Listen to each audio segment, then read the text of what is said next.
Bom dia, Espírito Santo, és bem-vindo aqui. Hoje eu quero compartilhar com vocês um texto em Hebreus 11. Eu quero falar de homens e mulheres de fé. Ora, a fé é a certeza daquilo que esperamos e a prova das coisas que não vemos, pois foi por meio dela que os antigos receberam bom testemunho.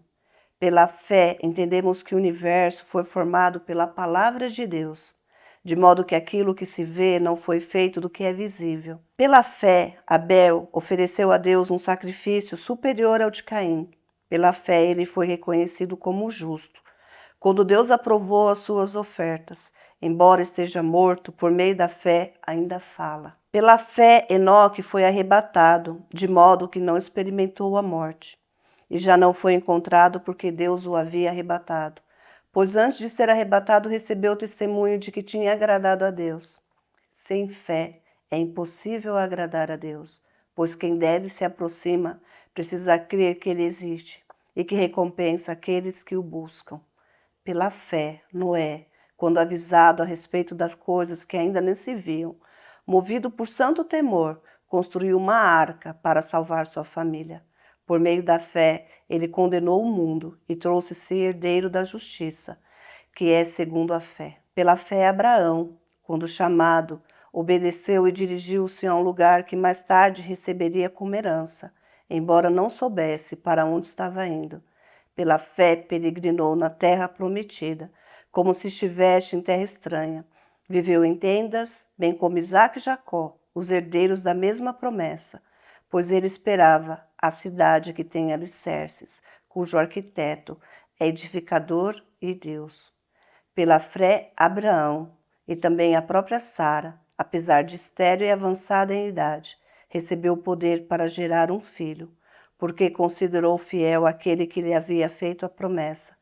Assim, daquele homem sem vitalidade, originaram-se descendentes tão numerosos como as estrelas do céu e tão incontáveis como a areia da praia do mar. E você, tem acreditado naquilo que o Senhor tem te falado? Ou você tem sido como essas pessoas aqui que riram da cara de Noé, dizendo que ele era louco? Por que você imagina, no lugar que não tinha chuva, construir uma arca enorme, gigante? E que sabedoria aquele homem tinha para construir a arca? Nenhuma. Mas ele tinha uma direção de Deus, ele tinha uma direção do Pai. E isso é ter fé, é você acreditar nas coisas que você não está vendo. Aquilo é assim, é uma coisa doida, porque o Senhor ele usa as coisas doidas mesmo para confundir as pessoas, para ver se as pessoas acreditam ou não acreditam. Então, assim, quando eu olho para Noé, e eu olho e eu tento trazer isso para os dias de hoje. Imagina hoje o Senhor te dando uma direção, uma coisa tão absurda que você fala assim, poxa, todo mundo vai dizer que eu sou doida, todo mundo vai dizer que eu estou fora da casinha, não é? Porque é assim que as pessoas falam. Às vezes, quando você vai contar um sonho, contar um projeto novo que você tem, contar alguma coisa nova que o Senhor tem colocado, gerado no seu coração, as pessoas vão te julgar, elas vão rir de você. Mas você tem certeza que foi o Pai que te disse? Então vai em frente, porque vai acontecer. Quando Abraão, lá na casa do pai dele, vivendo das riquezas, das bênçãos, o Senhor fala assim, ó, sai dessa casa, vai para um lugar que eu vou te mostrar. Se fosse no dia de hoje, será que a gente ficaria assim, ah, mas Senhor, como que eu vou sair? Se você não me der uma direção, se você não me der algumas garantias, como que eu vou sair? Ah, Senhor, o Senhor vai falar, vai lá e vai lá e compra um terreno. Mas, Senhor, como que você quer que eu compre um terreno se eu não tenho nem dinheiro para pagar o meu aluguel? Mas o Senhor está dizendo, vai lá e compra um terreno. Você não tem me pedido uma casa própria? Por que você tem olhado para você e tirado os olhos de mim? Então, às vezes, quando o Senhor nos dá algumas direções, a gente começa a questionar, a gente começa a tentar buscar alguma coisa que explique que vai ser na nossa força, mas não é na nossa força, é na força dele, é na direção dele. Então, agir por fé é isso, é você olhar para uma coisa que é impossível, por algo que é totalmente invisível. E normalmente essas coisas que o Senhor nos fala, nos pede, as pessoas que vão estar ao nosso lugar, ao nosso lado, elas vão olhar para a gente e vão ver que a gente não tem condição nenhuma daquilo. Mas quando o Senhor dá uma direção, quando o Senhor bola um projeto, um plano, o plano dele nunca são frustrados, sempre vai dar certo. Então, pela fé, Abraão saiu da sua casa, foi para um lugar onde o Senhor tinha mandado. E ali, ele junto com Sara, sua esposa, o Senhor falou assim, olha para o céu. Você consegue contar as estrelas do céu? Acho que não, né, Senhor? Então, seus descendentes serão tão numerosos como as estrelas do céu. Só que aí, ele olhava para a mulher dele era estéril. Ela não podia ter filhos. Mas, poxa, quem estava falando com ele é quem pode, né? É quem foi o homem do pó da terra, é quem criou a gente, a sua imagem, a sua semelhança. Então, a gente tem que tentar trazer isso para o nosso dia. É difícil, é. Às vezes as notícias elas não são boas, a economia não está bem, o clima com as queimadas, o aquecimento global, como que agora eu vou querer pensar em ter uma família, como eu vou pensar em ter filhos, como eu vou pensar em conquistar as coisas, o mundo está acabando mesmo, Jesus está voltando. Nem os anjos do céu sabem qual é o dia da volta do Pai. Pode ser que você nem veja esse vídeo, ele volte antes. Mas e se demorar? Você vai ficar parado? Esperando? Você vai ficar parado, olhando e achando que a situação ao seu redor não pode te dar aquilo que Deus já te prometeu? Então, pela fé Abraão, quando chamado obedeceu, se dirigiu-se a um lugar que mais tarde receberia como herança, embora não soubesse para onde estava indo. Pela fé, peregrinou na terra prometida, como se tivesse terra estranha. Viveu em tendas, bem como Isaque e Jacó, cordeiros da mesma promessa, pois ele esperava a cidade que tem alicerces, cujo arquiteto e edificador é Deus. Quem espera no Senhor, ele descansa. Sabe aquela pessoa que em meio à tempestade ela dorme? É igual Jesus quando estava no barco. Os discípulos foram lá acordar ele. Falaram assim, acorda Jesus, o barco está afundando, olha a tempestade. E ele, do que vocês têm medo? Gente, agora você imagina, aqueles discípulos tinham Jesus no barco. E mesmo assim, eles tiveram medo. Por quê? Porque às vezes a gente fala que acredita, mas a gente na verdade não acredita. Às vezes é gostoso falar da boca para fora, né? Eu acredito que Deus vai fazer isso, que Deus vai fazer aquilo. Mas o primeiro obstáculo que aparece, a gente questiona a palavra de Deus. A gente diz, eu acho que não vai acontecer não. Eu acho que quando o pastor falou lá, não foi para mim que ele falou aquela palavra. Devia ser para aquele irmão que estava do meu lado. Mas hoje Deus está falando com você mesmo, viu? Não é com outra pessoa não. Ele está te dizendo, por acaso você pode me relatar alguma coisa que eu não possa fazer? Tem alguma coisa que você acha que Deus não pode fazer? Tem alguma porta que você acha que Deus não pode abrir? Você acha que existe isso? Não há impossíveis para o nosso Pai. Para Ele tudo pode fazer. Ele faz a estéril ser a matriarca de toda uma geração para mostrar que Ele é Deus, para mostrar que Ele está no controle. Pela fé, Abraão e também a própria Sara, apesar de estéril e avançada em idade, recebeu o poder para gerar um filho, porque considerou fiel aquele que lhe havia feito a promessa. Assim, daquele homem já sem vitalidade, originaram-se descendentes tão numerosos como as estrelas do céu, e tão incontáveis como a areia da praia do mar. Todos estes viveram pela fé, e morreram sem receber o que tinha sido prometido. Viram-no de longe e de longe o saudaram, reconhecendo que eram estrangeiros e peregrinos na terra. Os que assim falam mostram que estão buscando uma pátria. Se estivesse esperando, pensando naquele da onde saíram, teriam oportunidade de voltar. Em vez disso, esperavam eles uma pátria melhor, isto é, a pátria celestial. Por essa razão, Deus não se envergonha de ser chamado o Deus deles e lhes preparou uma cidade. Pela fé, Abraão, quando Deus o pôs à prova, ofereceu Isaque como sacrifício. Aquele que havia recebido as promessas estava a ponto de sacrificar o seu único filho. Embora Deus lhe tivesse dito, por meio de Isaque, a sua descendência será considerada. Abraão levou em conta que Deus pode ressuscitar os mortos e, figuradamente, receber Isaque de volta dentre os mortos. Pela fé, Isaque abençoou Jacó, Esaú, com respeito ao futuro deles. Às vezes o Senhor, Ele nos testa com algumas coisas. Você pede uma bênção e Ele dá essa bênção para você. Só que depois, essa bênção começa a dominar você e você esquece do abençoador. Você só quer olhar para a bênção. Aí Ele chega, filha, ó, sabe aquela casa lá que eu te dei? Vai lá e vende. Mas Deus, foi você que me deu. Eu te pedi tanto uma casa própria. Não, vai lá e vende. Sabe aquele trabalho que você tá achando que você tá bem só por causa daquele trabalho? Vai lá e pede a conta. Aquela porta fechou para você. E aí a gente vai questionar Deus. Mas poxa Deus, você me disse que você ia me dar aquele trabalho.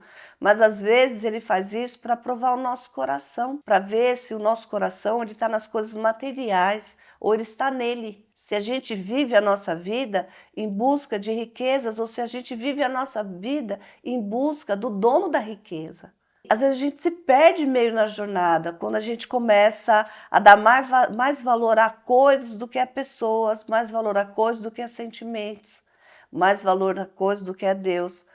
Uma coisa muito engraçada, às vezes a gente fala para o Senhor assim, ai Deus, eu queria tanto ter um carro, ai eu ia ir tanto para a igreja com esse carro, Senhor, nossa Deus, hoje eu vou para a igreja e às vezes está chovendo e é difícil ir para a igreja, às vezes o meu vizinho, sabe Deus, ele queria uma carona e se eu tivesse um carro, Deus, eu ia levar meu vizinho para a igreja também, eu ia convidar ele para ir para sua casa. Aí o Senhor fala, nossa, o pedido do meu filho é tão genuíno, né?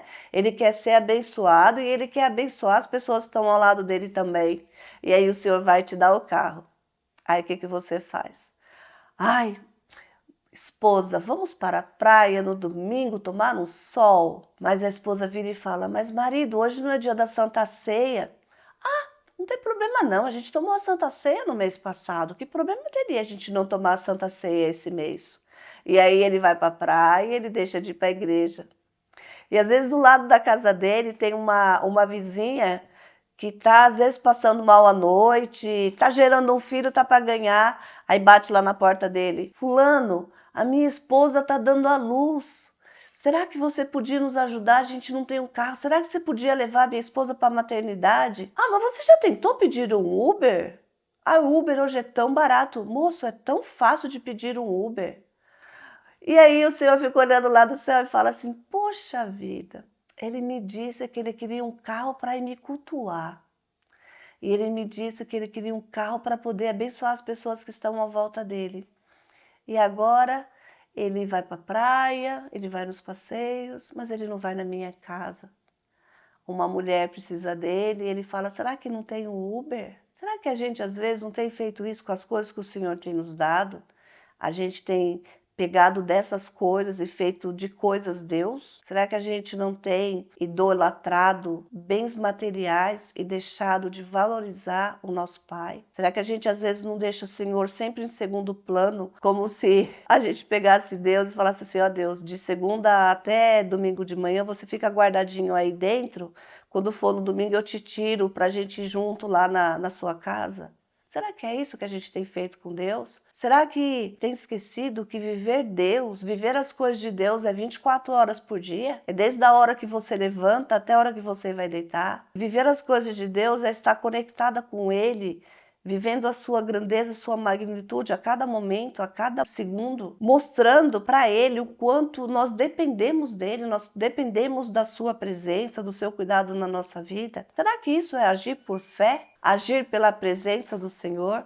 Agir na direção dEle, agir no cuidado dEle? Quando a gente tem Deus na nossa vida, a gente tem um amigo tão fiel, aquele que a gente pode contar quando a gente está feliz, contar quando a gente está triste, aquele que a gente chora com ele, a gente ri para ele, a gente conta as nossas histórias, a gente convida ele para tudo. Ter fé é isso, gente. É você acreditar num Deus, num invisível, mas que de visível ele não tem nada, porque ele está o tempo todo junto com a gente, ele está o tempo todo caminhando com a gente, ele está o tempo todo do nosso lado.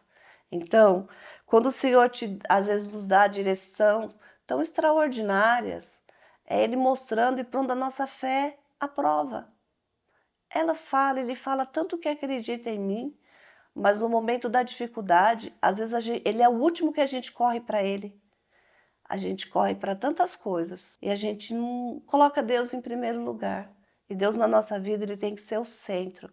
Porque Deus é um amigo, é um confidente, Ele é o nosso médico, Ele é o nosso advogado, Ele é o nosso ajudador, Ele é aquele que levanta a gente quando a gente está caída.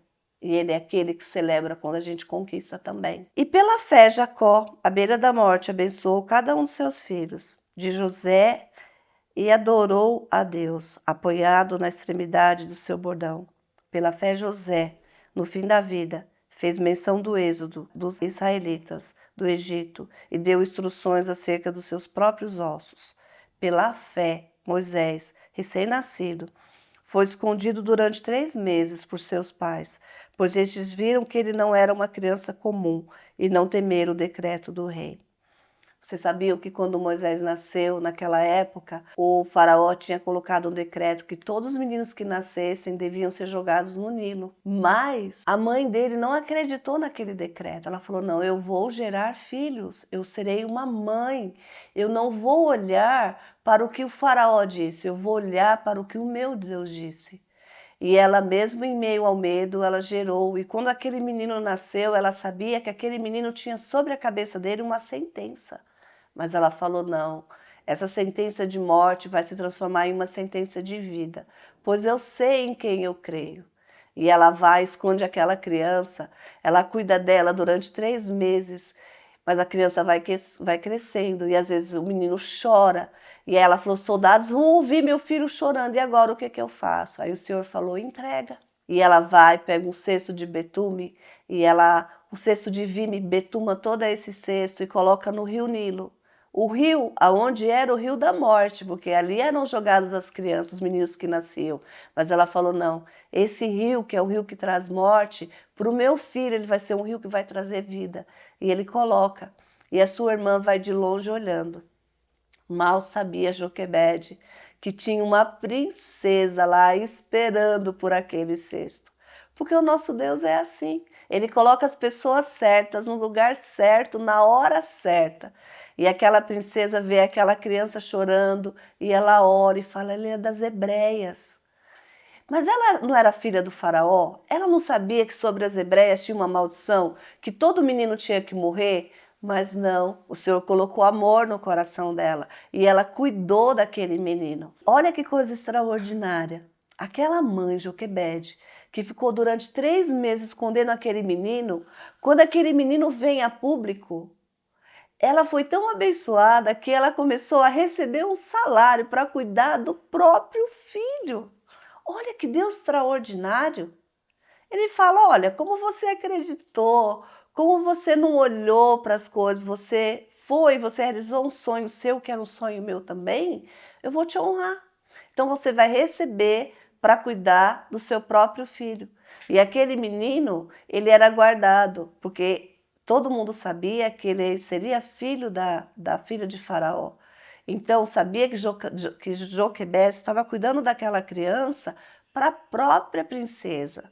E aquele menino cresceu junto com a mãe, foi instruído, e depois, quando maior, voltou para viver no palácio no Egito. Mas mal sabia Joquebede que Deus tinha dado ali o libertador do povo de Israel, daquele povo que estava sendo oprimido pelo faraó. Então Deus é assim. Às vezes tem coisa tão grande que Deus está te dizendo que vai fazer na sua vida, que isso não vai ser bênção só para você. Isso vai ser uma coisa que vai repercutir na vida de muitas pessoas. Mas você tá com medo. Então, quer dizer uma coisa? Posso te falar? Vai com medo mesmo. Vai com medo mesmo. E confia. Porque o nosso Deus, ele tem sonhos grandes e poderosos para os filhos dele. Só que precisamos ter fé e acreditar no que hoje para a gente é totalmente inacessível. e olhar para o Deus que faz tudo possível. Quando você fala aqui de Abraão, ele tinha um decreto. Ah, você será o pai de grandes nações. Só que ele tinha uma situação, sua mulher era estéril. Quando ele fala de Joquebede, Deus já tinha projetos para Moisés, mas ele nasceu num momento em que ele teria que ser morto. Mas como Deus, Joquebede, acreditou, Deus fez o milagre acontecer. Que hoje, tudo aquilo que o Senhor tem colocado no teu coração, e você fala, mas Deus é muito grande. Nossa, Deus, é impossível. Deus, eu não estou preparado. Deus, e você está querendo mostrar para Deus, para Ele não fazer aquilo com você. Porque a gente faz isso, sabia? Às vezes Deus quer dar uma coisa tão grande e a gente fica falando para ele assim, não faz isso não, eu não posso. E às vezes a gente está falando para Deus, para quem a gente está pedindo a bênção, que o que Ele quer dar para a gente não é capaz. Então vamos tentar hoje mudar o nosso discurso? Vamos parar de olhar para a gente e vamos começar a olhar para quem verdadeiramente pode, porque o nosso Deus pode todas as coisas. Então, aqui eu li com você alguns exemplos de fé, mas que você também seja um exemplo de fé. Essa Bíblia, ela foi escrita há mais de 2000 anos atrás, mas hoje, em 2024, o Senhor quer escrever a sua história também, quer colocar aqui, ó, mais um exemplo de fé. O Marcos, a Leia, a Ruth, a Tamires, o seu filho, um exemplo de fé. Acredita, acredita, porque o Deus do impossível está presente. Que o Senhor te abençoe, fique bem.